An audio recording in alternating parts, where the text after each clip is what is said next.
যিনি রক্ত দিয়েছেন, বা ৭১-এর মুক্তি সংগ্রামে আমাদের বীর শ্রেষ্ঠ রুহুল আমিন রক্ত দিয়েছেন।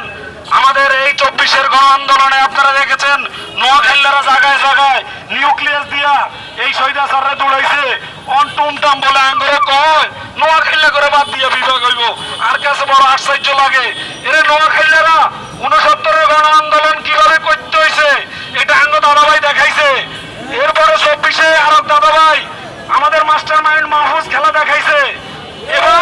এবার বেইমানেরা আমগো বাকি খেলা দেখবো। নোয়াখালী বিভাগ লয়ে আমরা মোটরসাইকেল শোভাযাত্রা কইরা হেলিকপ্টারে যাইব নোয়াখালী, আপনাকে তাকে দেখবেন নোয়াখালীরা সারি